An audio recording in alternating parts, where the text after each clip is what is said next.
Welcome everyone to a conscious mind conversation with myself and Terry. Today we're talking to him about his experiences reading the book. I am incredibly interested to hear, my friend, how have you experienced reading that? Well, as a person that's lived the last 21 years as a recovery-based lifestyle,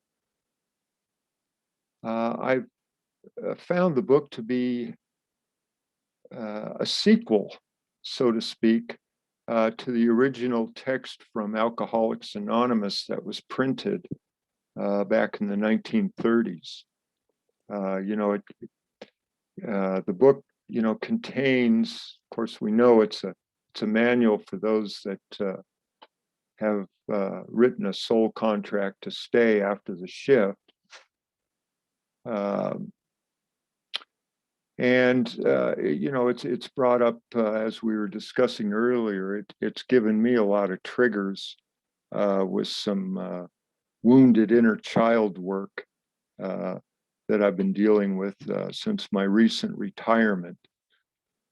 And so we were discussing that, and I mentioned earlier to you that since I've been working through this karmic purge, I had Dolores come in to my head and constantly saying to me, "Let it go, let it go, let it go," you know. So, and it's really helped, it's the energy that the printed word is on. It's the collaboration of all that printed word and the energy vibration that it sends out. It's just incredible. What text can do to a physical body. If your mind is in the book, your blinders are on to the outside world, and you're focused in your fourth dimension of existence, and reading the text and just like you're enjoying a dinner out, a seafood dinner out. You enjoy every morsel, and the taste is different, and I liked how the book flowed. Uh, what I enjoyed the best about the early part of the book, of course, and I think a lot of people that read it will find the new earth. I believe that's what chapter 2. And what touched me there was in the session, the body tingles, because I've been getting body tingles when the energy, just the daily energy gets up. So I know we're very close, from someone that's, been trying to work on their empathic skills every day. It's just the body tingles, the new feelings that are coming around. It's just this whole new feeling of energy, and I expect something new every day from here on out.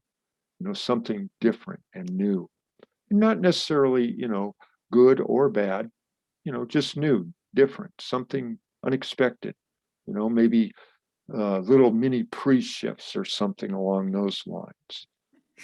So A few little entrees here and there before the big yeah, hors d'oeuvres, having some new earth hors d'oeuvres possibly. you fantastic. know So and what one other thing in the early part of the book, in that first portion, the survivor's guilt caught my eye. The life contracts, and explaining to the people about where everyone has gone. Their consciousness has evolved into other dimensions. You know, uh, and then you get into the part about the pre and post shift experience would be a privilege. So someone leaving behind, when they become that mental awareness that they're really having a privileged experience and not a punishment. you know. So my early takes on the early portion of the book, and that don't take yourself so serious, that and the monkey off the back feeling, like we were just talking about. I had another one of those. I haven't had a monkey off the back experience since early sobriety, when I got into my inner work initially, to skim that scum off the top of the stew pot, how we do when we're making a homemade stew, you skim all that, fat and other items, to get rid of it, to make it a more pleasurable experience, dining experience. So, Uh, great, great things that you've just brought up. Life definitely is a privilege, regardless of whether you're here now or on the old earth. It's about how we should view our position.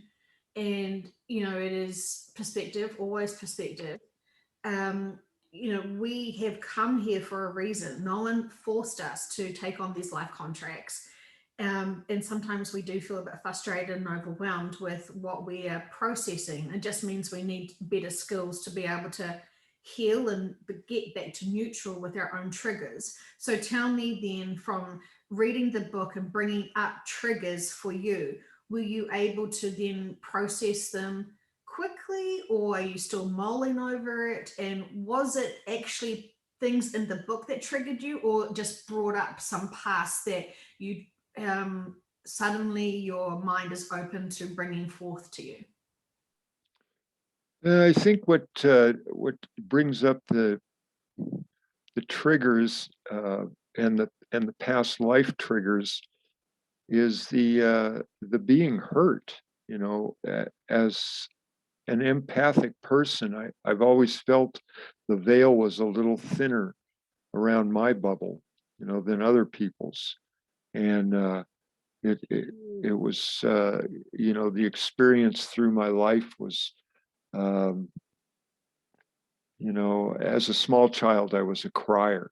I mean, for a big old gruffy old guy now, that goes up and uh, you know chunks off parts of mountain because there's gold dust in it. You wouldn't see me as a crier as a child, you know. Um, but it's all got to go. I got to get rid of this stuff, and hopefully through this last week and the triggers, I think, from the book, is just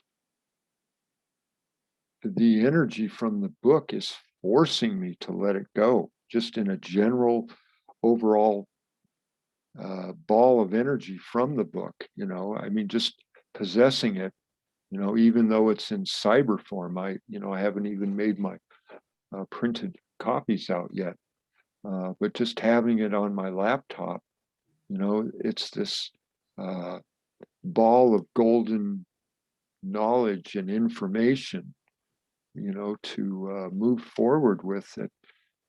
It just, it has that symbiotic relationship, with me, uh, that, it's just forcing me to let all this stuff go, like that, I kept flipping from the ascension timeline to the justice timeline. Evidently, I just wasn't done with that justice timeline, and I feel now, after, I've been at the book for a couple of weeks or more, it's purged that justice timeline out of me so well now, um, that I just don't feel so electromagnetically captured by the third dimensional matrix anymore, if that makes sense. Yes, That big step forward from wanting justice to then moving forward into acceptance and understanding life isn't fair. The lessons have to come from injustices for us to learn and grow from. And it's a huge one to walk through, and step out through, because we want, naturally, we want things to be balanced and equal and fair. And we want to undo all of the times where people have been hurt and vulnerable and exposed to other people's agendas that have no right being even in humanity's consciousness. So it's a lot. So acceptance is key. Yeah. On the and I liked how the book went back and forth as far as the, should we say, the darker side, and then the chapter with the new earth energy in it, the session about the body description. I heard in past either sessions or what I've read about that body description of the how the body turns, and there's a different aspect to it. In the physical nature here, when we turn, you're either a profile or a front or a rear position, but from the lady's description in that session in the early part of the book, about the body becoming more light. And, as I had mentioned in an email to you earlier this week about that photo, or that little video that lady sent of those people frozen in their positions in that park. And, I got pretty worked up about that. And it kind of resonated with me on page 37, what was said. It says, in the session, it says, I took quick notes here, I'm paraphrasing, not see a freshly dead body, but see the essence of that person. In other words, what we were experiencing in that video was what was left over, the essence of these people in that park, and their, consciousness had evolved into another dimension somewhere. I thought that was quite profound. So I tapped into what was happening in that video. So for people who don't know what we're talking about, it's someone's cell phone footage of them driving down a street, and the videoing, I don't know, maybe 30, 40 people all together in still. They're not moving at all. They pan through and they pan over to the other side, where on the other side of the road. So on both sides, this is happening, where people are just standing there, and then there's about 3 people facing towards a tree. And so there is no movement, and it's very eerie. And the person that was doing the commentary of the video was like, oh my gosh, look, this is the result of them being vaccinated. Isn't this awful? And I think everyone can pick up whatever they need to for that, for their own growth and lessons and experiences. But when I tapped into it, it was a group of people that were trying to do, it's not performance art, it was something else. I feel like it is some group of adults in some club. I don't want to say religion, but it could be a form of religion. And they were trying to prove to each other that people will not fucking stop and ask, what is going on here? Are you okay? What is happening? They fucking videotaped this nonsense, drove through, did not stop, did not check out if these people were doing it, got too scared. And yet, I think the whole moral is, we can see ridiculous things happening around us. We'll video it. We won't actually engage to find out what is happening. Are we scared of people just standing still? They will look like completely normal citizens to me. I want to see someone getting out of their car, stopping, and actually connecting with other humans and find out what is happening here. Yeah, it's definitely a strange situation, and I'll keep my eye out on it. I'm not going to, get too worked up over it. I did a little bit when I first saw it. I'd never seen anything like that before. And, I mean, Well, You saw yeah, I mean, I was kind of animated when I got a hold of you about that whole thing. And, yeah. it took me out of my routine, that's for sure, Well, I I, think so. when I see stuff like that, for some reason, I can't make sense of it. I go into this sarcastic mood. I have to, kind of throw something out there that's off the cuff, and it makes no sense and it just makes me look stupid. So I don't, I don't know. I just, anymore, it's just, I'm so glad I live in the Grand Canyon area of Arizona. That's all I got to say. I when something like that's weird and confusing and odd, people either jump into fear, which that commentator did do. Oh, look, this is, they're basically zombies now because they've taken the vaccine, which just spreads more worry and concern. When I was seeing it, I was like, this is peculiar. Like I was wondering if this was like, is this backdrop people? What is this? I was more curious than whatnot. I am annoyed, and I am getting repetitively annoyed when people are spreading fear. And, Yeah. like we can see, I could, cut random videos of just, random stuff in my neighborhood and make it all sound so mysterious and confusing, and you are so vulnerable. Like, I hate the dramatics and the bullshit of that stuff. This is why, I'm ranting. I'm not in acceptance mode. So, I just wanted to say to you what I was sensing about. Yeah, that's good. Well, that's the thing. I haven't had any feedback really. My next door neighbor, he's a fireman, and he just took a new fire job, and he's out there now working at the Grand Canyon. He has to go out there 2 days a week, and he basically works for the tribe, uh, because the tribe lives out there, and so he's the battalion chief out there, and he kind of makes sure that his guys do their job. But I brought it to his attention, and I just said, if something crazy like this happens, you never know what goes on with those Indian reservations. I'll tell you what, with those guys in their sweat lodges and all that stuff, you know. And I'm not saying it's demonic. I'm just saying it's Indian. It's different. It's them. It's what they do. And But what we do is different and must look strange. I'm sure people probably listen to some of my sessions and think, oh, she said she likes Lucifer. She's clearly demonic. I mean, it's just people's perceptions of what they can understand and what they don't. And again, if you don't know something and don't understand it, you either flip into fear or flip into curiosity and want to explore it.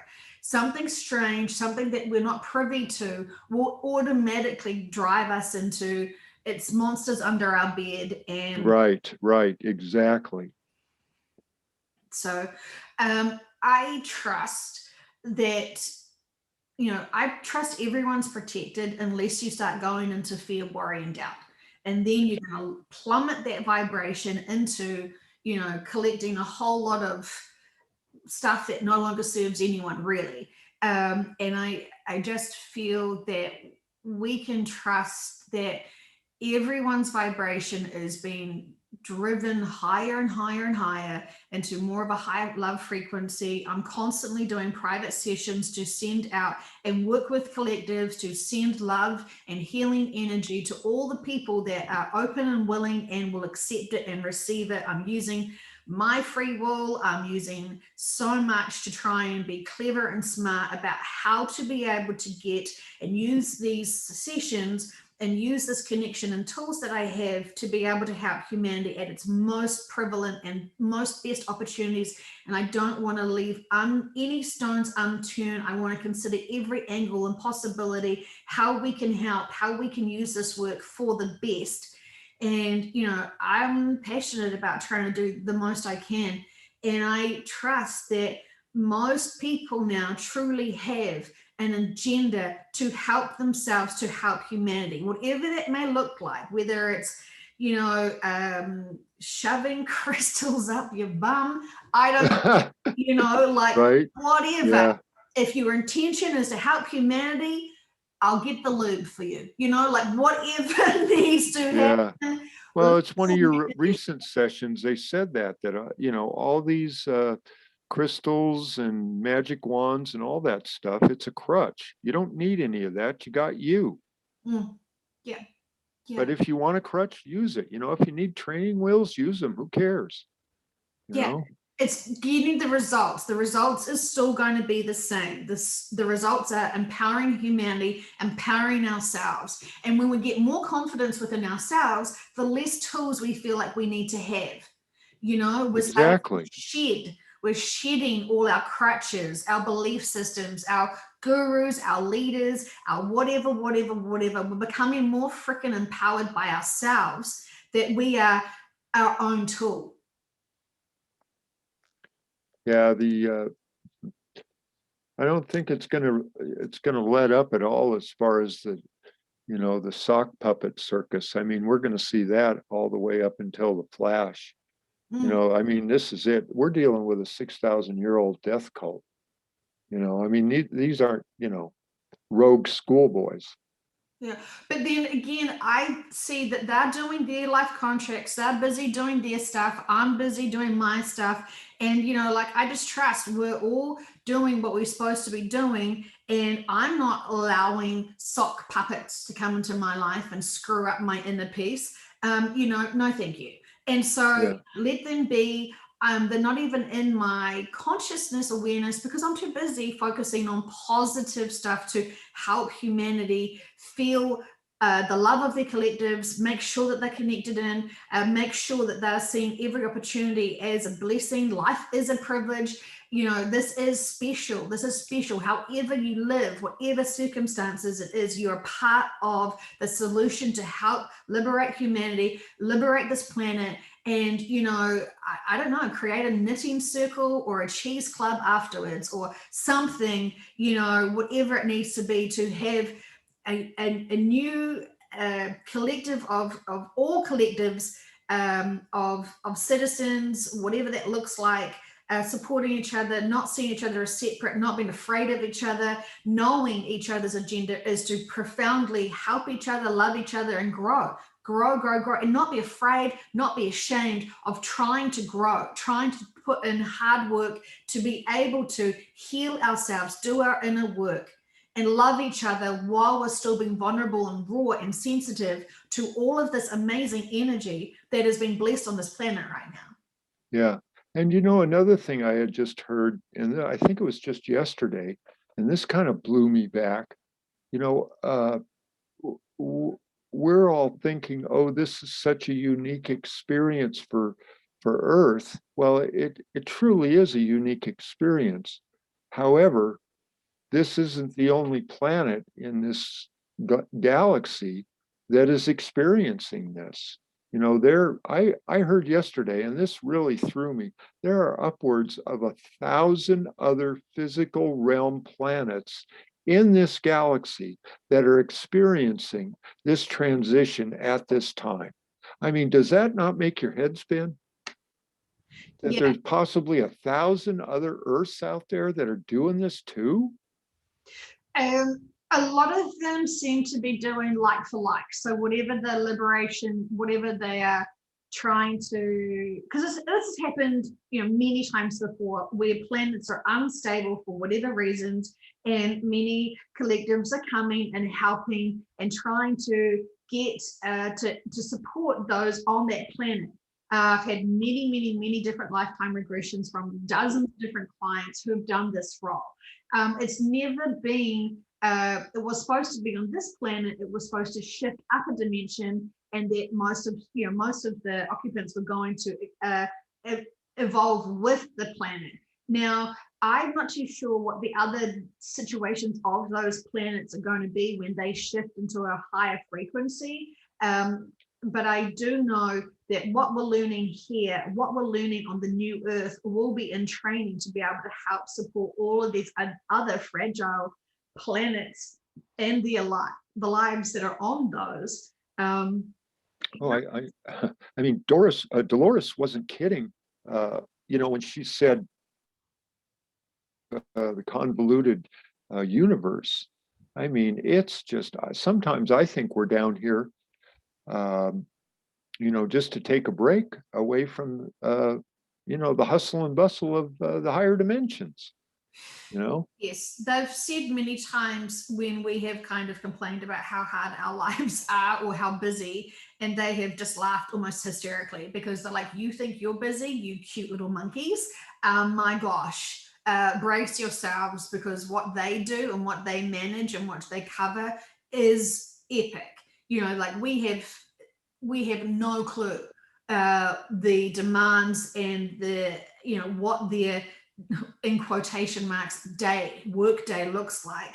And they're dealing with so much stuff, like you are managers and maintenance workers for huge planets and civilizations, and they're at odds with each other, and you're trying to deal with different collectives. I mean, just thinking about what these high dimensional beings have to do to be able to keep all of us alive and all these other planets. And then, you know what? Like, quite a few people have kind of, said jokingly, "Oh, I'm so pissed off with those high dimensional bastards. Like, why are they giving us all this false information about timelines and getting my hopes up?" And that's just like they come straight in and they're like, "Well, when you're on our side, you will suddenly realize it's a lot harder than your little monkey mind can even fathom." Because they don't need any criticism, and anyone that wants to criticize high dimensional beings for their work ethics or what they have or haven't done for them lately, it's just moronic at that point. Yeah, it's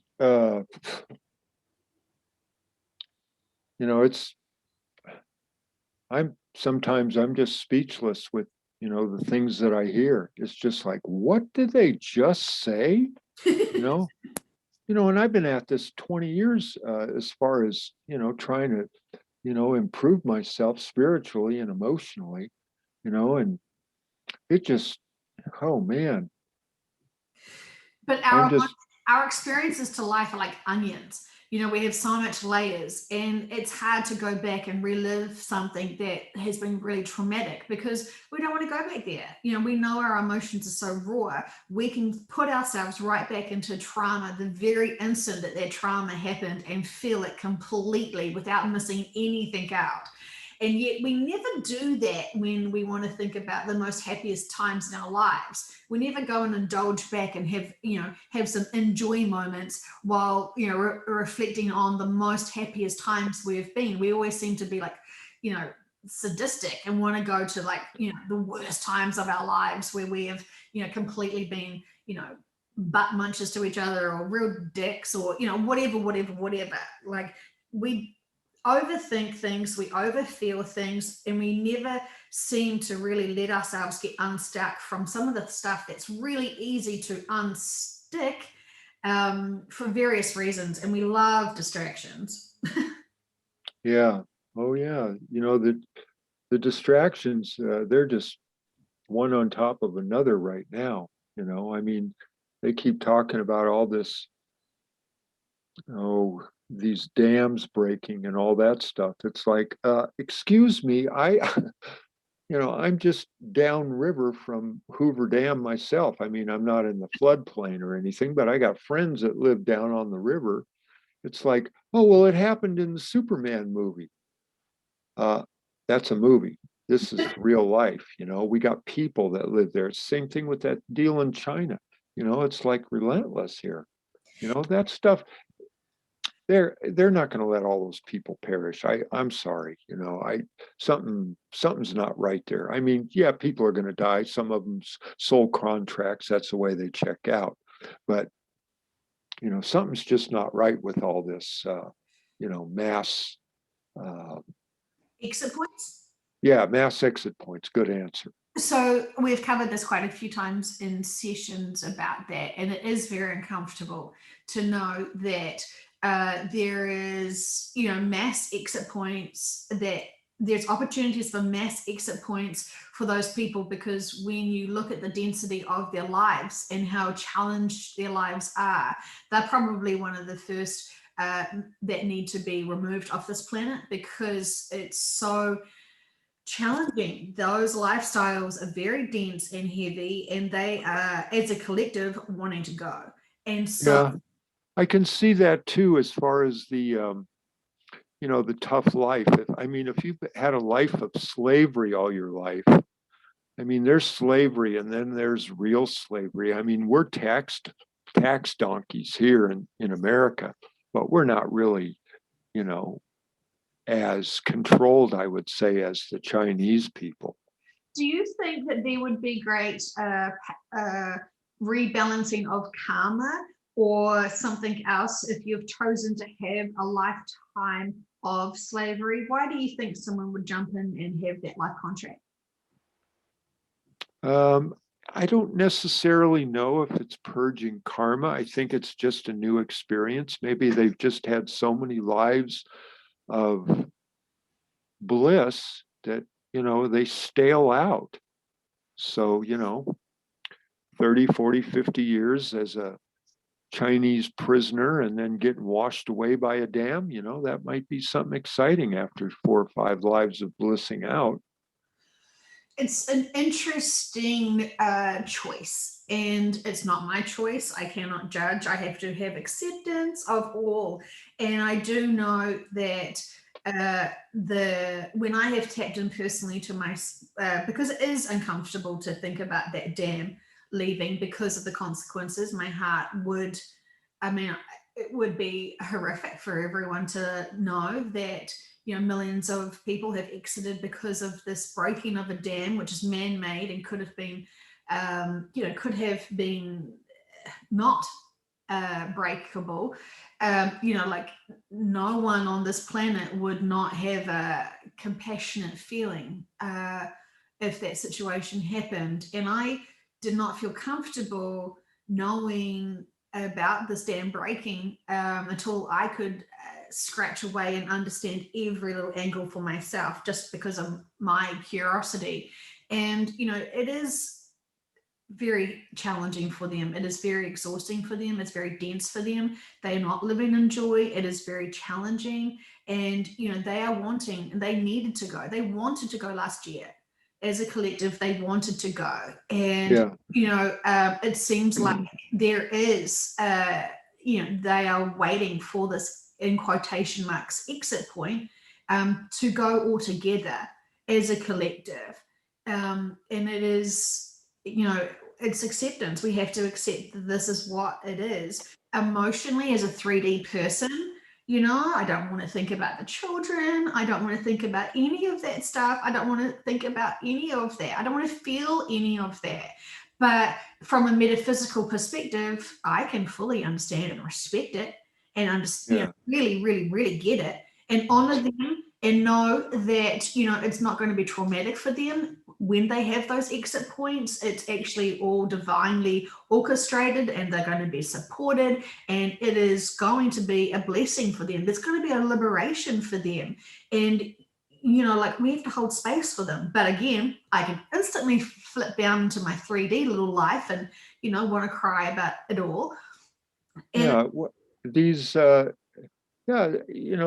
these people and their exit points, it's something that they've chosen, and they've got the right to go out, and you're pulled out of this stuff long before anything affects you. I witnessed both my parents passing. I was with my mother and my father.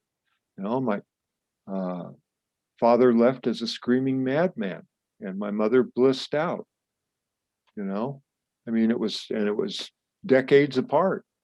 A couple 20 some years apart. But I was there for both of them. And I was there for my all 3 of my kids' births. So I've experienced all of that stuff. And yeah, I think, and it says it at the end of your book there about death not being, some outrageous screaming event, unless, that's what you wanted to experience. It should be a very, peaceful passing, most, for everybody.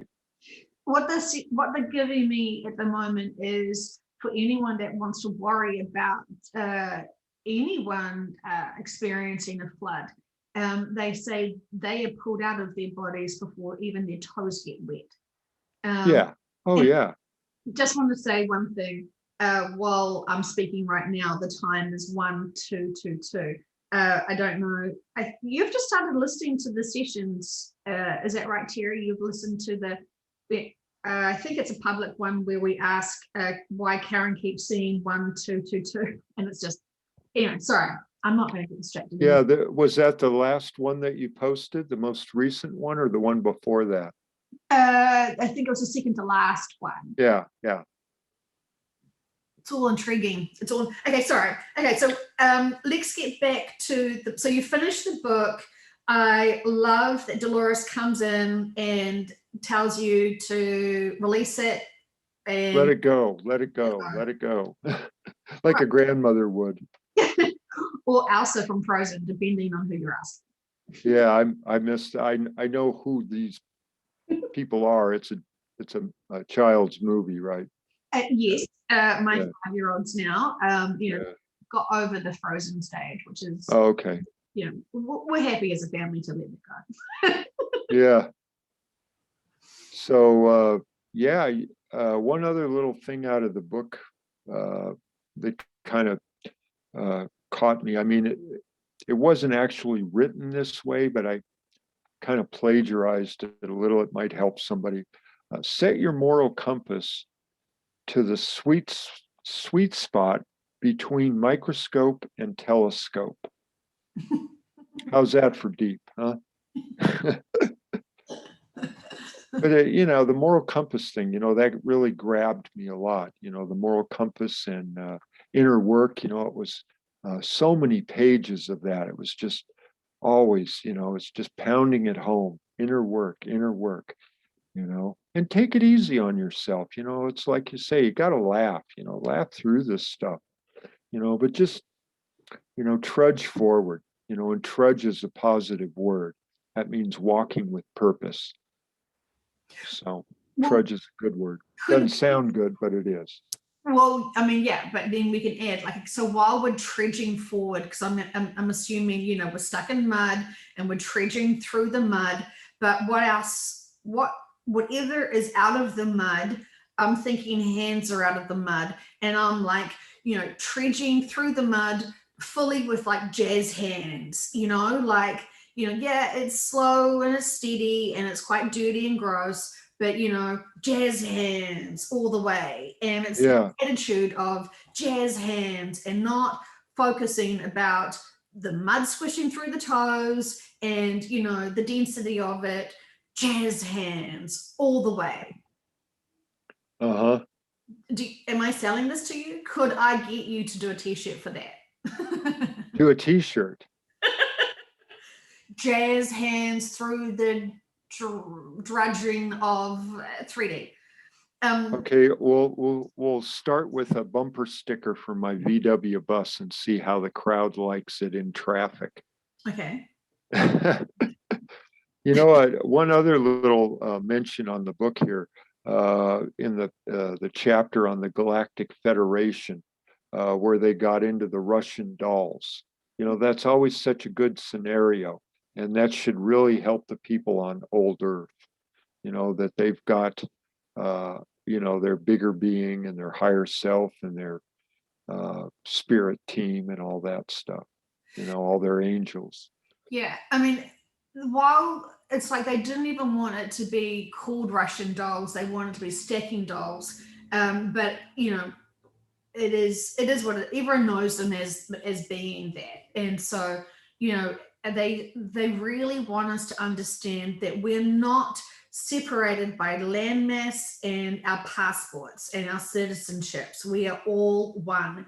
But when they are talking, they're trying to give us as much simple words as possible, I think, to be able to understand their concepts.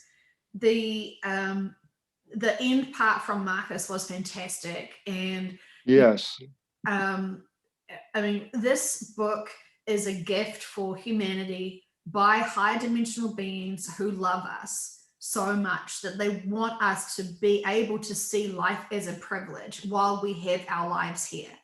Oh, absolutely. And I like how you take authorship. Some of these authors, it's like, they expect to have some kind of Nobel Peace Prize delivered to their front door over a book. It's like, it's a book already. There's millions of them out there, I mean, this is an important text, but it's, in the future, it's a time capsule. Yeah, I mean, I was kind of like, should I or shouldn't I put like, a full glossy centerfold of me in the middle of the book, 17 different Southies, like it was really hard for me, because of my personality to like hold back and not. Yeah. God, could you? Well, if people, I mean, you're approachable. There's so many people out there that aren't approachable. In fact, here, your book was the reason I started approaching all of these internet talk show gurus. And I wasn't going after the big guns like Alex Jones or any of those guys. I'm going after the newbies pretty much, as far as, the gal back in New York. I'm not going to throw any names out there, but, the gal in New York and the old fat, jolly guy from Spain. And, who I'm talking about, and the dime store cowboy that, has the pointy boots and all that, and, they're, they're all pushing something, about something that isn't really relative. I mean, they're all putting books out there. Oh, my fans, they need to know about my life and all this. Well, no, you're telling them what you want them to know. I mean, you have gone and just altered timelines with this thing, because that's what this book does to people. It alters your timeline. It changes your path for the good, hopefully. I mean, that's the intention here. But it's a timeline altering text. Well, I guess if I had to, try and summarize my true agenda for it, I'm not selling anything at all. The book's free, all the sessions are free. I'm not getting any money for like the videos. I'm never that obnoxious person that's asking for people to click like and subscribe. Like I'm not going to ask anyone to do anything really, like, but well, you're under the impression already, if you build it, they will come. And a lot of these authors, they don't know that. It's not in their inner core. If we know that, because when we put forth our energy, it does something, to the existence that we're in. It puts a positive message out there. And I'm not saying everybody else is putting negative energy out there, but I'm just saying, but my agenda is to build and empower everyone to have self-love, and other people have an agenda to build their own egos and empires. And like, it's not even about me. It is about making sure that no person who wants to know the truth in a metaphysical perspective can, is not included in this. There is lots of people that can't afford sessions. There's lots of people that don't know where to find a practitioner. A lot of people that don't even want to start thinking about their own personal traumas. And, I'll take that as my slow, sweet time, but the information that is has been shared for over a year now. This is what everyone needs to hear when they want to know the truth, when they want to start divorcing their 3D dramas and karmas and all this sort of stuff, when they want the bigger stuff. And I'm not making it impossible for anyone. It's all open source information, and the truth should always be open source. Yeah, when we were talking earlier, before we started the conversation, I was mentioning to you that, this is about my 10th year now of watching and listening to Dolores's work. I first found her back in 2011. Shortly after the Fukushima incident. I was recuperating at the time from a surgery. So I had, I was at home and I had to kind of lay around and, uh, I had found Dolores's work through uh, unintentionally, actually. Uh, the word, I guess my higher self must have thrown it at me. The word New Earth came up. So I typed it in to YouTube, and the woman from Russia's YouTube channel came up at that time. This is 2011 now, 10 years ago. And Dolores, it was Dolores, and it was Candace, and it was Suzanne. And that was about it in those days, as far as anything to do with New Earth. And I hadn't heard of any of this yet. I was looking at this. Actually, the reason I typed that in, the term New Earth, because I just had finished reading the book Anastasia about the Russian woman that lives in the forest. Are you familiar with her? Not at all. But Okay, it's fascinating. I mean, I know you're busy, the Frozen videos and these princess videos that Disney puts out, some of it, I think they got this from this Anastasia. But this woman, she is a real deal forest person. And she is very connected. And her books, I don't, it's been so long ago, it's been 10 years now, and so much has happened. I haven't looked at her work since. Anyway, that's what triggered me to go on YouTube and look at this New Earth channel back in 2011. And what came up was this woman from Russia that was talking about it. But on the side, as YouTube does, the advertisements of the other videos that may interest you were, on the side. And I kept seeing like this old woman, this Dolores. It's like, who is this lady? And after, going through this whole New Earth thing with this woman from Russia, I guess my higher self finally, gave me a kick in the butt to say, open that lady's video, and I finally looked at it, and then it was game on, so it's basically been game on in a left-handed kind of way up until, I took professional training in the hypnotherapy field. So that's kind of how I started, with this whole thing, and it's just been an absolute unbelievable journey. When I was in early sobriety and I used to go to those speaker meetings and listen to those people, and I had a year, 18 months, whatever, sober, and I'd listen to these outrageous stories of these people's lives, of how much better their life became, after they got rid of their old bad behaviors. I mean, it wasn't even just drinking, it was, late nights, casinos, the whole 9 yards, and, sure enough, I mean, here it is now, 21 years later, that, it's been the distance since, I've partaken of any alcoholic beverages. And, it's off the charts now. So, anybody that's, battling any kind of addiction to, anything, in the physical realm, in the way of, you know, alcohol or prescription medicine or overeating or overindulging in whatever, just ask for your uh, guides and angels to come in and, and lift you up and help you along.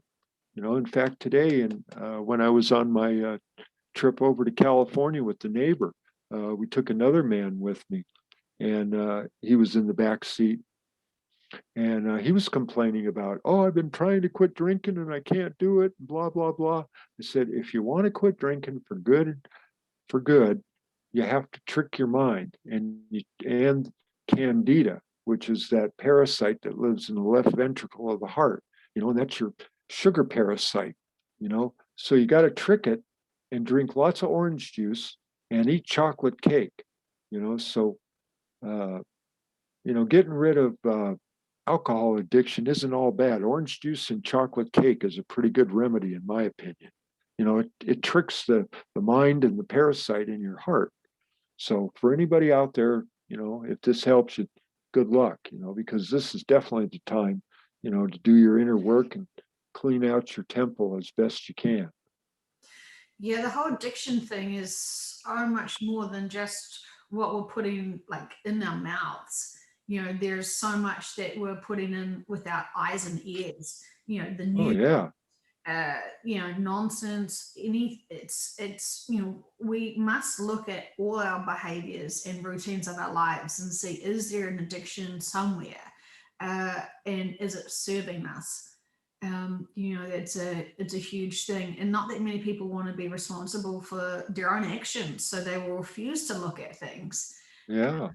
you know Well, if you can, for someone that is questioning, whether they have some kind of, you know, connection, in the addiction arena, for the ladies, when you go to the mirror and put your makeup on, look at your eyes, stare at yourself, and, be honest with yourself. And if you have to look away, or, you get, anything better than a positive response, then, it's your turn, and for the guys, when you have to go and shave yourself in the mirror, same thing, look in your eyes. Your eyes won't lie to you, you know?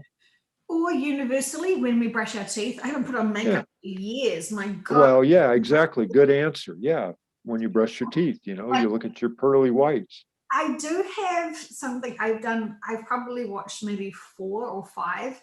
There is this woman that does these makeup video tutorials. She's on Facebook and she's hilariously funny. And I Oh, yeah. have accidentally found myself just watching her and just thinking she's so entertaining. And oh my God, it's like fine art, the makeup industry and how they do it. I don't know. It's incredible. It's incredible. So, I haven't Well, it watched. all starts with Hollywood, and it's guys putting makeup on guys over there. We know that one. Was it the Egyptians that started putting on makeup and I don't. Anyway, Oh, okay. yeah. Well, the pharaohs started that stuff. I remember asking Tutankhamun about that mask on his and asking if it was a true representation, and he was like, "Oh gosh, no! Like the makeup that they put on themselves was so bad. He had really bad, oily, poxy, pimply skin that he would pick, and he was all scarred up." And Oh, so, really? yeah, he was like, "Oh no," because I think it was really bad, whatever the materials are that they were using back then. I think it was lots of lead based, so it wasn't so Oh, good. I don't think he was really. He did sort of say he was a bit naughty, and so the reason why he was killed was kind of justified. But yeah, anyway, long stories. But yeah, he did say that the representation was very kind to his true likeness. So, which I thought was, that's nice. yeah. Well, I think that whole pharaoh thing was all part of the Canaanites, and that goes back to that beguilement of Eve, the old.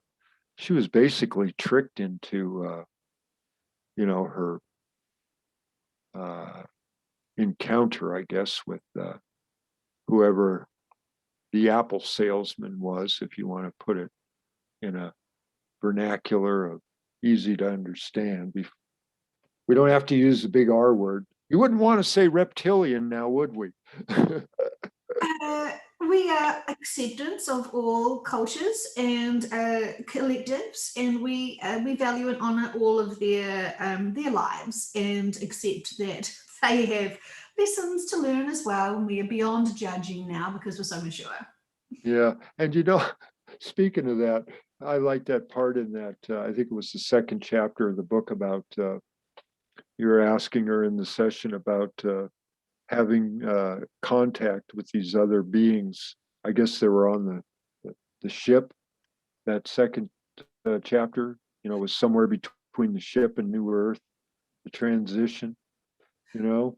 And in the session, it's talking about, how did you feel about seeing these unique beings? I guess it was her first time ever seeing some of those beings. Oh yeah. So she actually didn't go to New Earth. She actually went home, and so she's a third wave volunteer, and they came here to be able to help humanity. And her big thing was she wanted to know if her current 3D family were part of her soul family. You're so attached to your family members that when you know something big's happening, you want to make sure everyone's coming with you. She's an Right. incredible woman. I love her so dearly. I want to go to her tea party that she has when she gets home to her planet, because it sounds so stylish and amazing and wonderful, and they just laugh and cry about their experiences on this current earth, because it is pretty traumatizing when you can reflect back in the privilege and comfort of your own home and your own planet. So when she was traveling to her home, she was seeing all these other different beings, Okay. comfortable with it. Yeah. So, which is good. Those experiences that one has, because I didn't know, you don't know when you have a client whether you're going to have a lot of lifetimes here on this earth, or future lifetimes, or parallel lifetimes, or off-planet lifetimes. And her very first thing straight out from the session was her experiencing the shift, going on a ship, seeing different species, and being concerned about her family, going to her home planet, being really comfortable, reminding herself of where she actually does belong, settling in at home. One of the questions was about her current partner, and then realizing that their partner's on this planet too. And it was such a huge relief for her to know, and to laugh and to cry and to understand this insanely privileged, fascinating life here. And it was an incredible journey. It was one of my earliest ones where a client did go home. It was very clear. The full session is incredible. I still consider her one of my sweet friends, because she was so open to the information, and I was still learning so much myself about how this is all unfolding. And I am privileged to have incredible people who have come here to help humanity, and they're the ones that are supporting me when I'm still wanting to jump back into 3D and cry over events that are coming, that is undeniable now. Oh yeah. It's fast and furious. I mean, when they say drip, drip, flood, I think we're really, really close to flood stage as far as, all the information now. This last month of sessions have been profound and Oh, I can imagine. and overwhelming, but also gives me great focus on the bigger perspective of actually what I should be using this tool for and these connections for. And I take my responsibilities incredibly seriously. And I do not want to be mucking around with this without thinking diligently about all angles and aspects to be able to help all the beings here on this planet, because I want to be of service and I don't want to be taken away from the collective. And I don't quite know where else next to kind of explore this work, but I am diligently, privately doing many sessions behind the scenes to make sure that there is nothing that is left unturned. I do not want to have that responsibility. Looking back at my life here, realizing I was complete fool and was not seeing bigger stuff. I want to do the best I can while I'm here. Oh, we all do. Yeah. I mean, it's all, I don't want to say stripes on the shirt or medals on the chest, but it all adds up. It just all adds into the collective for a more complete experience. Mm. Were you able to heal from some of your triggers reading the book, being able to be reminded that it's all opportunities for growth after you have these experiences and you wanted to have these experiences? Yeah, I feel that everything's necessary. I mean, in my opinion, I think I'm a one and doneer here. I could be wrong, but I just wanted to come and have this experience here. And I don't think I'm a shift or an event junkie. Is there such a thing? I don't know.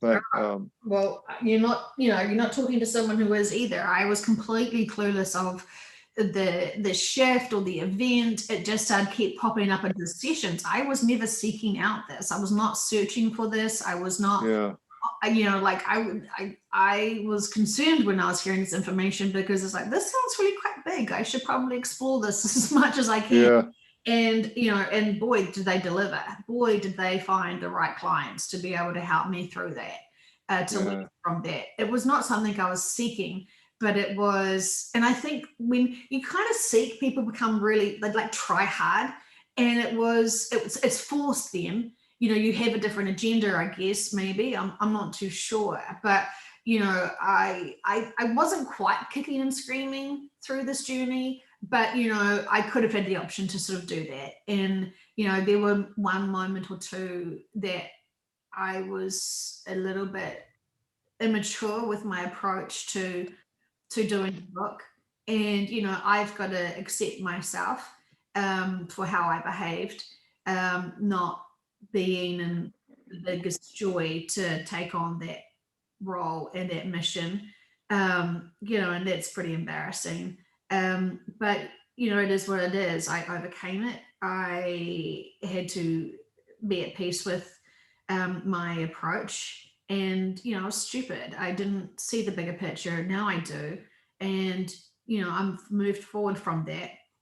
I do love how, when I look at the whole content of the book, this beautiful human being, this beautiful soul that has helped humanity more than probably any person I know. And Dolores came into the book so many times, and for me to hear that she came in and you could feel her and you could hear her, Terry, that oh, I do. that makes my heart just, I feel so much joy, because this is her book, really. Like, this is what she should have been writing. This should have been her follow-up. This is her material. This is her work. This is her legacy. And I didn't sign the book because this is not my work. This is their work. And this is in honor of Dolores. And it will always be that way in my heart. Oh yeah, she's an amazing instrument, you know, for divine source. The way that she has a tough grandmotherly love towards everything. It's all going to be okay, but you all got to do your work, and it's all going to be. It's just I can't wait. I'm getting shivers right now talking to you about this stuff. She's got to be here. So Yeah, she's saying to me that she has jazz hands, and that that it's just we're releasing, the emotions. We are allowed to still have emotions about being in the 3D. We're not supposed to suck them up and be heroes. We're allowed to release. We're allowed to feel. We're allowed to own, the situation, but not indulge in the dramas of the fear, or how things have been utterly, utterly unnecessary to get to this point. We have to accept, yeah. and to Well, be able to. here's a good one. When people come to you and they say, "What's my purpose in life?" Hand them a copy of your book and say, "Here, read this. Your purpose is to read this book. Spread the good news." I find it funny when people come and ask that to me, and and they're like, and I don't want to hear that it's something like, just be here for the light, or just be here for humanity. I want it to be something good. And I'm like, being here for humanity is something real good, you know. Right. But I Yeah. understand it. Lots of people want to be, special and important, and we all are special and important. We are all part of this together. We are, it is teamwork. We are all doing the best we can, and there's nothing wrong with, feeling overwhelmed sometimes with the 3D. I feel like a lot of people have come in with big protection of tapping into the emotions because it's very heavy. And when we start expanding ourselves, loving ourselves, growing from ourselves, then we're more capable of sensing others without that drowning us. And it is extraordinary for many beings to be fully awoken right now and sensing all and just being in this neutral. Being in that Yeah. neutral is the beautiful inner peace that everyone truly is seeking. And it's comfortable. You can feel like life is a privilege when you have neutrality and inner peace. Oh, absolutely. Yeah. The middle path is the only path. Mm. Well, they sort of say, yeah, it's cute that you guys are in the middle, but why not just aim that little notch up higher and be in that high jazz hands joy feel? Because that's gonna, uplift so much more, not just yourself, but everyone else around you. And, there is nothing stopping us from having that attitude to life. And it's all our choices that we make that we want to be better and to help. And, some people feel like signing up and doing these courses is going to help humanity, but even just in the comfort of your own home, drinking your beautiful loved infused glasses of water, just being there with a smile on your heart and in your face, knowing that you're making a difference because you're choosing to see things from a bigger perspective, and that alone is more powerful than any selfie or any book selling or anything. That simple thing of just feeling that inner joy and peace and acceptance and trust that bigger Yeah. beings have it. We're all doing everything that is going to plan, and if we add the drama and the worry and the fear and the injustices and the separations, that's when things go a bit sideways. And, some people may have only signed up for, the job of the final curtain call, you Yeah, know? all of the volunteers. Yeah. I mean, your first 40 or 50 years of life here has just been, the 3D experience. Now, the rubber meets the road. Well, they've all had to learn from how ridiculous it's all got to be able to understand how incredibly important this must never be repeated again. Ever, ever, ever. Not even just for shits and giggles. Never, ever, ever. It must never, ever get to this point ever again. Yeah, the fun house of mirrors definitely got broken. Yeah, this is the extremes for the lessons and growth to be forever imprinted, so we never ever have to get back to this. So, what's on your agenda for the next few days? um well, I have some sessions that I have planned. I'm still scratching into making sure that all stones have been unturned and everything is in accordance to what I feel comfortable with, knowing that I've done everything possible. I'm not sensing that the shift is, in a few days' time. I feel like the shift is still, still in our future. Certainly not packing my bags. I'm still focusing on 3D. I'm still being part of 3D and making a difference with my attitude to support and encourage others to have life, um, to view life and experience life with a positive attitude. We all could have very valid reasons to break down and be in a massive pity party and never ever climb out of that. We all have. There's no one that hasn't had a really challenging life, but we have to make choices of when are we going to accept what's in the past and use our responsibilities to move forward, knowing that we are in total control of our emotions, total control of how we want to spend our days. And life is sweet And this planet is still incredibly beautiful while we're here. And every day, every moment is an opportunity for us to be part of this beautiful collective, to give to humanity, to send love to humanity, and most importantly, to love yourself, being here so bravely. Yep, that's couldn't have said it better. That's for sure.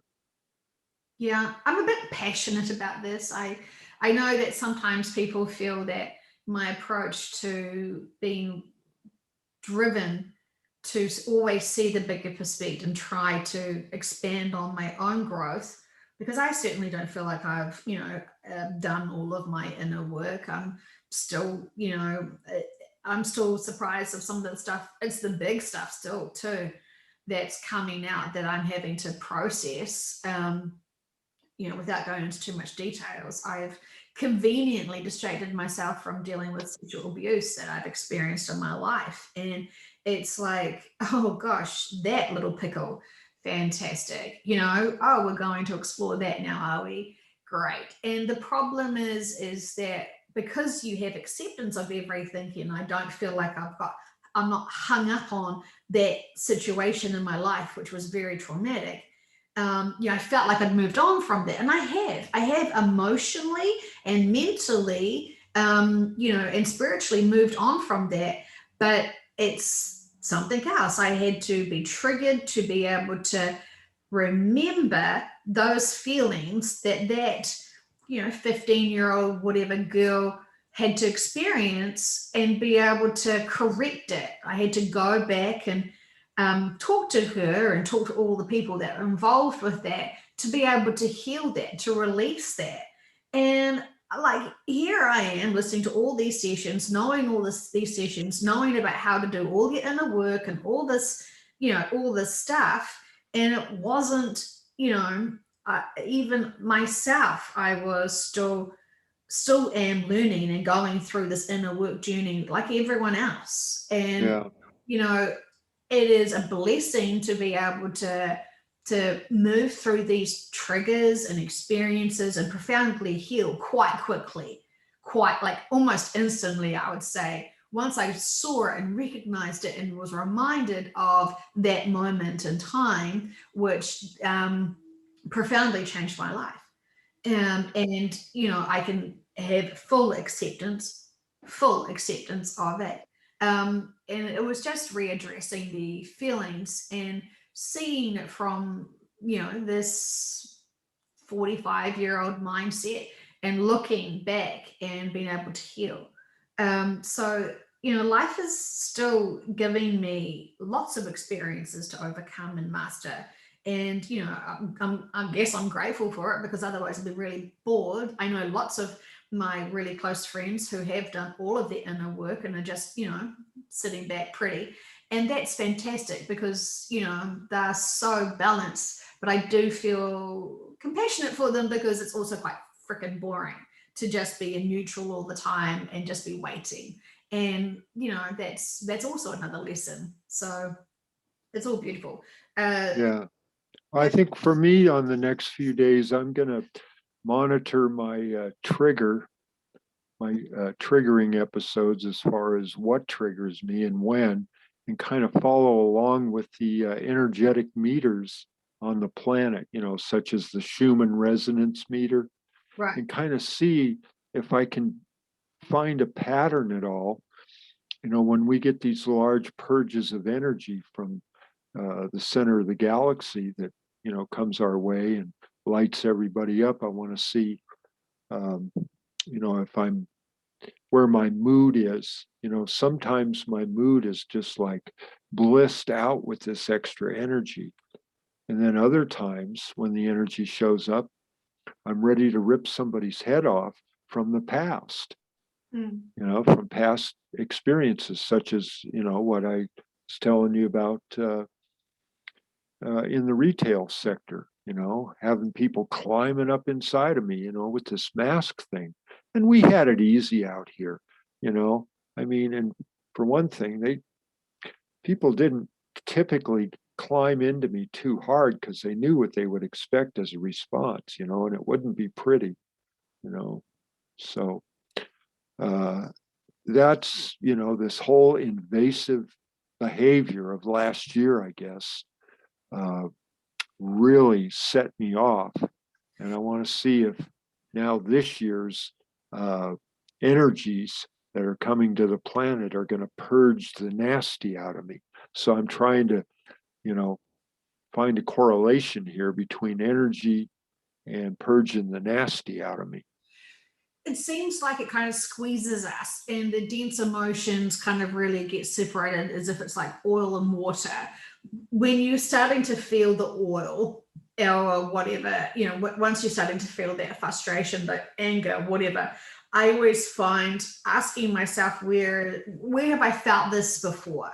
And it takes you straight back to childhood or whatever. It's really surprising. They're so they're so direct. In a private session I did recently, they energetically took me through my whole life in the bigger traumas, and I was really surprised that each sort of big trauma has a very different frequency. It was very, very, very unique. And I was really surprised how much density and all the different feelings of my past this current life was. It really blew my mind. And then that really helped me be able to guide into what I'm feeling right now. When some triggers come up, I can identify it very strongly. There is, it's incredible, that experience. I guess it was energetically reliving my life. It was intensive. I never realized how different moments in my life feel so different, but I knew. I was like, when you you smell something and it reminds you of something instantly, but this Yes. Yeah, that's your clairsence coming in. there was Clairscent, it's called. It's like clairaudience or clairvoyance, but it's called clairscent. Yeah. Well, zooming past my life and just feeling these big chunks of my lifetimes where there was big trauma happening, my life was really, it was powerful. They really got my attention. And it was like, yeah, here it is. You've got to go heal all this, because while I accept everything, I haven't really healed the broken, hurt Joe, or the abandoned Joe, or all the other versions of myself that have got stuff. So I was like, it was really interesting. Like I feel so honored to be able to do this work here and now, and do it quickly. That's what we all want, right? Is to get as fast balance as possible. Do you feel like when you read the book, would it be accurate to say you could almost master 3D, and this current Earth, even though it's a manual for the old Earth, is that kind of on the path? I think that book's going to give the people that need to read it light bulb moments. It's a trigger. It's an energy trigger. So it'll trigger people differently. They'll get exactly what they need out of it. It's just like I said earlier, it's kind of like a continuation of the AA manual, and that's like basically a Reader's Digest version of Buddhism. It kind of gives you the easy way of starting your inner work. When I have there's go certain, ahead. there's certain sessions that when I was reading while editing, it always got me into tears. Like it was so strong. And I don't know whether it was because I was channeling those ones, but boy, there is did you cry at all? Not that I wanted. I did. Yes, I did. Not a lot. More in the early part than the later part of the book. But it jerked me good. Well, I'm sorry about that. No, that's a good thing. It triggered me. Yeah, I was triggered. Yeah. I Oh. mean, anybody that reads this book is going to be triggered. The title, the first page is a bit of a shocker, don't you think? Oh yeah. Well, people need a frying pan moment, and they're that's where you get the frying pan in the face, or the hammer over the head moment, or whatever you want to call it, the wake up call finally. It was interesting when I went to pick up the copies from the printers, and they're like, they read the cover and they kind of like squint and look at me. You can only imagine what's going through their minds, I'm sure. Oh, I get those sideways looks all the time, boy, I'll tell you, especially when I used to be in retail. I think that's another reason they ran me off, because they're tired of listening to me, and I was starting to scare the crap out of people. The truth will do that. The truth will scare the shit out of people. Yeah, well, it's good. It's supposed to wake you up. Understand it. Yeah, until you understand it. But when people start hearing about the shift and moving, that's real scary until they get the backstory of actually why it's necessary. But Yeah. while they're trying to digest the purpose of it and the significance of it, they're still trying to justify and try to find loopholes. Oh, haven't we just asked? Can we just ask Gaia to heal herself? Should we just send her some healing? It's like, oh yeah, I think I've tried that once or twice. Yeah. It's not about healing, it's about moving on. Yeah. Mama needs a new party dress. Well, it's interesting for people who are so, like I have had a few conversations with some, very firmly big spiritual people who pride themselves on their spirituality. And, they're triggered with the basics of reincarnation and death. They treat death as if it's, this really bad, scary thing. And, no one should even talk about it, let alone comprehend that maybe this planet would like to die so she can be reborn again. Yeah. Before we close up here, I wanted to ask you, have you looked at any of this information from this new leader of the country of Canada, this Romana Didiu? Have you looked at any of her stuff? I think you sent me a video of it. No, sorry, someone else sent me a video of it asking if it's true. And I did watch the videos and I was like, if this happened in February, how come we're not hearing from it more? Because, it's interesting. Of course, I think everyone who watches them really hopes it's true, but I also believe in the power of all us emailing each other and sending us links and all this sort of stuff. And I feel like if this was true, then we would be getting much more information, right? But then maybe that's just really foolish. I can tell. Well, yeah, the thing I got from the whole situation with her was, when I looked at this woman, I saw an Inuit grandmother. That's when I saw this woman. She looks First Nations people, and I'm not trying to racial profile here. That's not my point. My point is, what's my feeling? In the future, we're going to have to lead with our feelings, to get a bigger perspective. And that's what I've done with this woman, and I've looked at all the, the write-ups and, everything she's put out on Twitter or whatever it is. And, but my feeling with this is an Inuit grandmother, and she's not going to take any shit anymore. These provincial pricks are going down.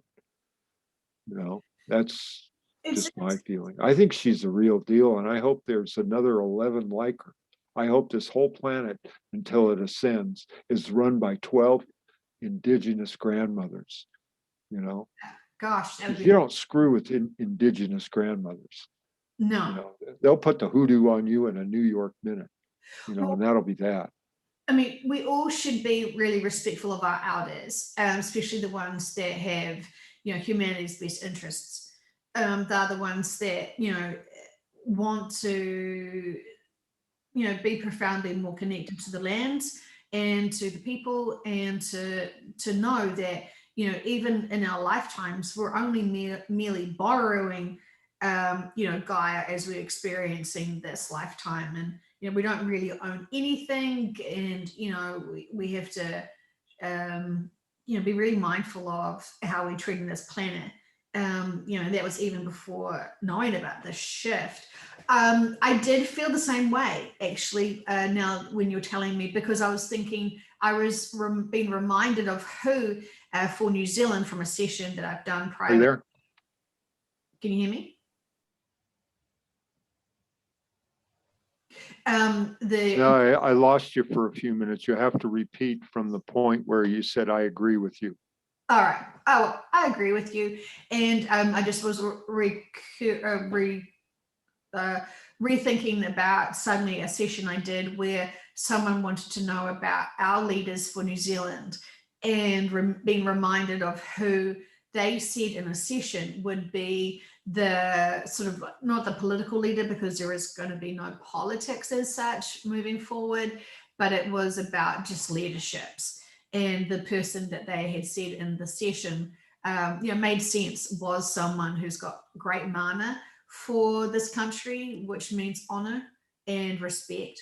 And it was good. I just remembered about that. I do need to do a session about her. I think, regardless of whether she's in that role or not, I think her Yeah, that'd be great. is positive. Yeah, I know. Yeah. I've been meaning to Because write. I'll tell you, if that's the trend, I'm on board. I am so on board with that. I think it's great if it's the real deal. Well, it should be, and I mean, that's the thing, right? Like, that's how we want leaders. That's how we want to respect and trust leaders who have, who call things out. She was a very straight shooter with her. I did see, I think, one video of her. And, I think everyone just wants to see the proof now of it actually. I think we've heard it all before. It's fantastic. Someone standing up and saying that. Now we want to see the ramifications of that. That would be so great for so many people who are still on that timeline of justice. Right. Well, I think, ascending, the leadership's definitely got to go to the First Nations people. That's the only way, I think people will get the memo if we see First Nations people running either countries or regions or something like that. Yeah. I've never been a big proponent of the 50 states all abiding as one, because Arizona and Vermont have nothing in common. They have maple trees, we have cactus, I mean, I'm not saying that we're not both Americans or we can't get along. I'm just saying the rules are different for Vermont as they are in Arizona, Well, and the regional thing has to be,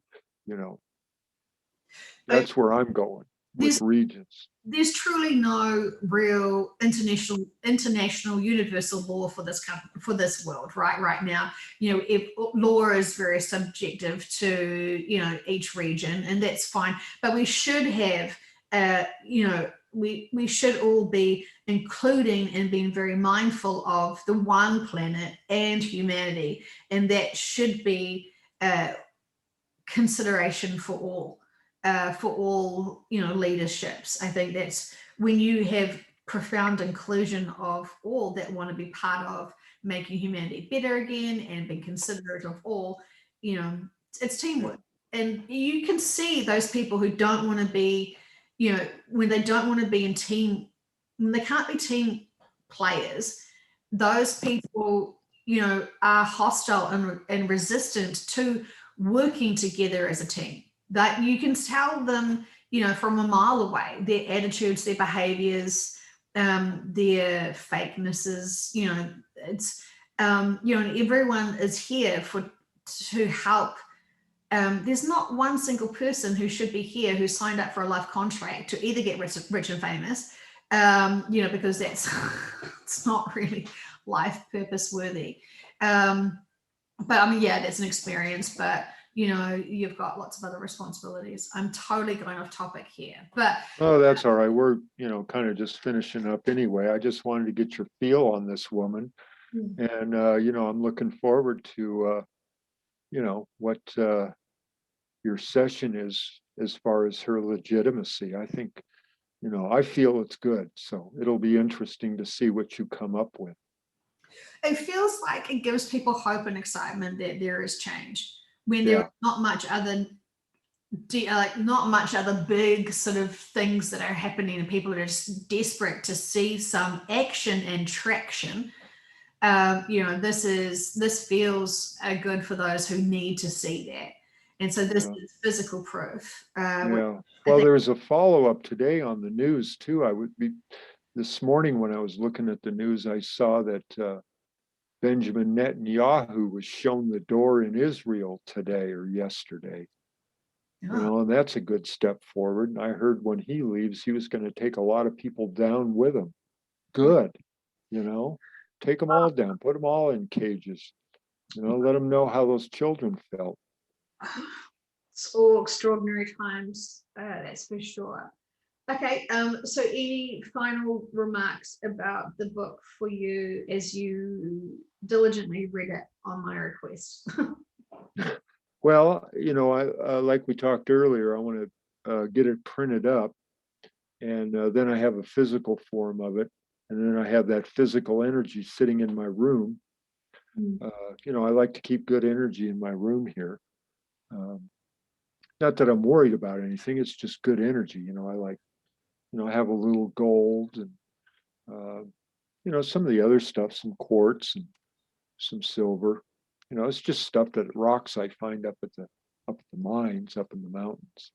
No. So yeah, it's all energy. So yeah, I can't wait to get the book printed and have a physical copy with me. And then it's easier that way. I'm old school anyway. It's easier for me to pick up a physical book than it is to go fumbling around with a phone and looking for something that's been downloaded. I mean that to each his own, but that just works for me. So yeah, that's I'm probably the next thing is to get that book printed, and then I'll have it. I'm very impressed that you read the whole book on your screen. It is I needed it to be physical myself. The heaviness of the 185 pages gave it some interesting fidelity to the content. To bring it into the physical also was quite a surreal moment. There's a lot of emotions going on about the content and the concepts, and while we all understand and have profound acceptance, we also understand why it's necessary. And there is no bartering anymore. There is no, you know, there is nothing stopping what's going to be happening. And Oh, I know it. Yeah.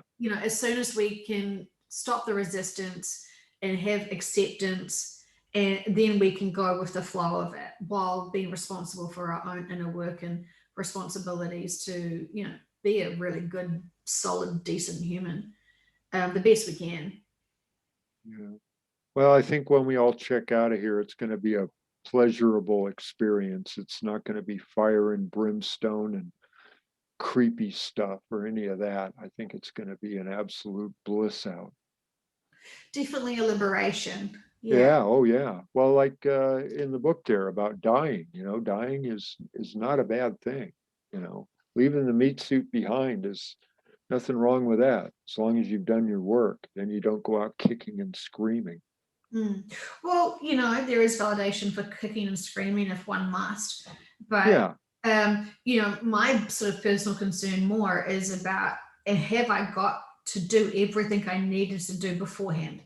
And rather than speeding up and being impatient and wanting this date, this event to happen, I'm really still making sure that there is Yeah. nothing that's been not considered or factored in. I'm sure there's still going to be some that I'm going to probably kick my light body butt with, like Yeah. and I'll get over that and forgive myself for that. But while I've got this opportunity, Yeah. I want to make the most out of it. And also, I'm in this position where I have very dear friends who know that their loved ones are going to stay on the old earth for very significant and very important reasons. And while we can understand that conceptually, as us being human who love our friends so much, there is a lot to process to get to that point of acceptance. And while you can accept it, you can still have those moments where it just just the sheer fact that this is so unnecessary, it should never have got this far, but then go back into acceptance again. It's a roller coaster. It's definitely everything. It so is. It's such a roller coaster. I mean, Yeah. holy crap. It's just... Also, before you mentioned my letter, and I just wanted to say that I did not actually second edit that. I put everything I wanted to say at that one moment, and I just thought I would go back to it and fine tune it. And when I actually sat down and read it, I kind of just felt like, oh, I actually had so much more to say. And I just was like, wow, it's already printed and done.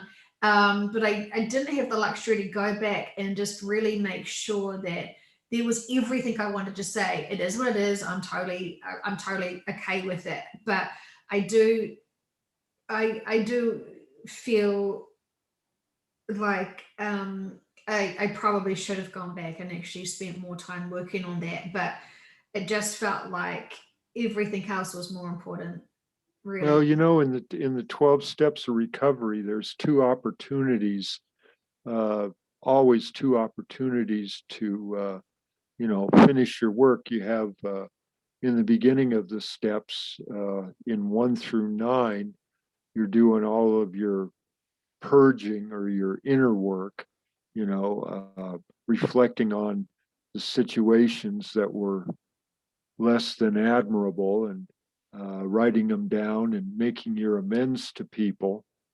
And then, and like with most people, if you do your inner work early in recovery, you're going to miss stuff. And that's what 10, 11, and 12 are all about.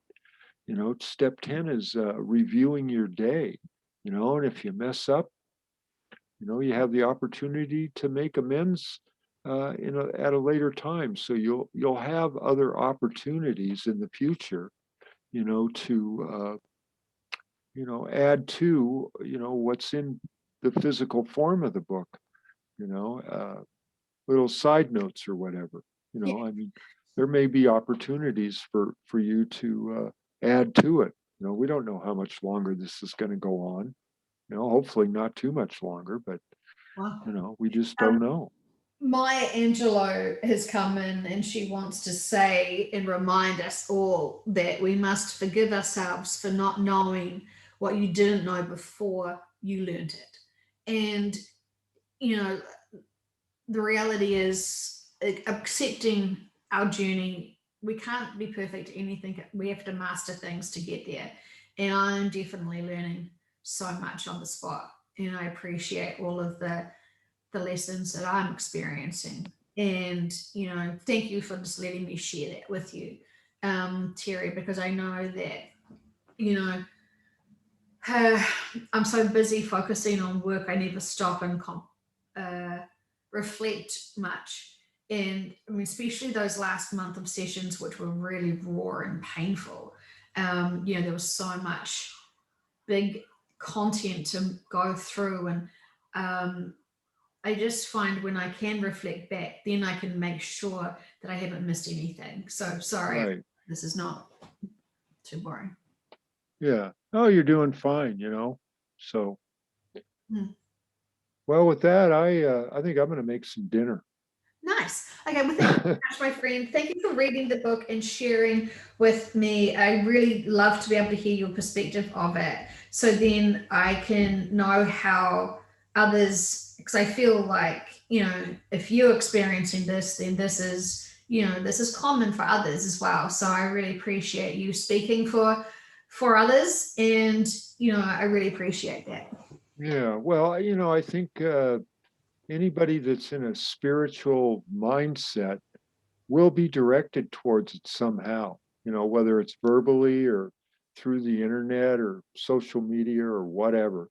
It'll be found. If you build it, they will come. All we need to do is plant the seed. We don't need to scream at the tree to grow, Yeah, I'm pretty comfortable with that. That's what they said always. And that's what they've said with the sessions. It's so funny. Still so many people, like wanna, tell me, is my information really valid? Because I don't have a very big following. And it's like, oh, so because I'm not popular with the numbers of people listening, this is somehow correlation to the content. That's interesting. Tell me more. Well, they're in that mental mindset of the 3D matrix. It's a numbers game. That's how we were raised. These poor people, they don't know any difference sometimes. That's all they know. It's numbers, numbers, numbers, numbers, Yeah. So, It seems like we got to get them out of that numbers thing. It's just plant the seed, leave it alone. It'll fruit. Yeah.